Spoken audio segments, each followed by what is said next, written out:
Saksakallan gunarnavasya Vande Guru Sri Charanarabindam.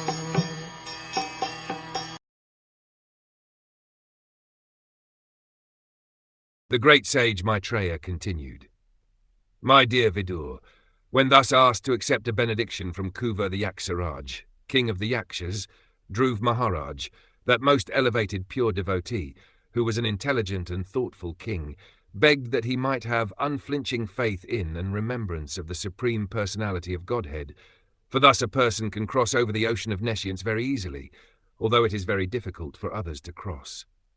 According to the opinion of expert followers of Vedic rites, there are different types of benedictions in terms of religiosity, economic development, sense gratification, and liberation.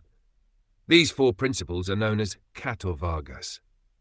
Of all the canto, the benediction of liberation is considered to be the highest in this material world.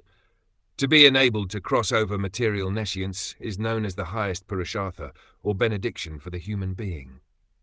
But Dhruv Maharaj wanted a benediction which surpasses even the highest purushartha, liberation. He wanted the benediction that he might constantly remember the lotus feet of the Lord.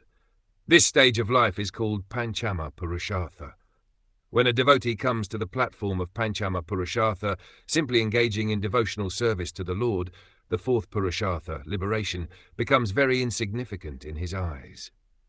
Srila Prabhupada Sarasvati has stated in this connection that for a devotee liberation is a hellish condition of life.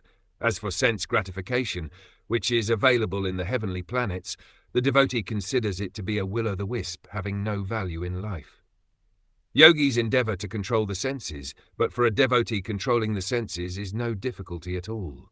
The senses are compared to serpents, but for a devotee the serpent's poisoned teeth are broken. Thus, Srila Prabhupada Sarasvati has analyzed all kinds of benedictions available in this world, and he has clearly declared that for a pure devotee they are all of no significance. Dhruv Maharaj was also a Mahabhagava, or a first-class pure devotee, and his intelligence was very great, Mahamati. Unless one is very intelligent, one cannot take to devotional service or Krishna consciousness.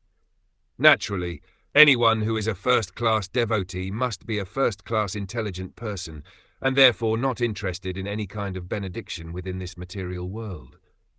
Dhruv Maharaj was offered a benediction by the king of the kings.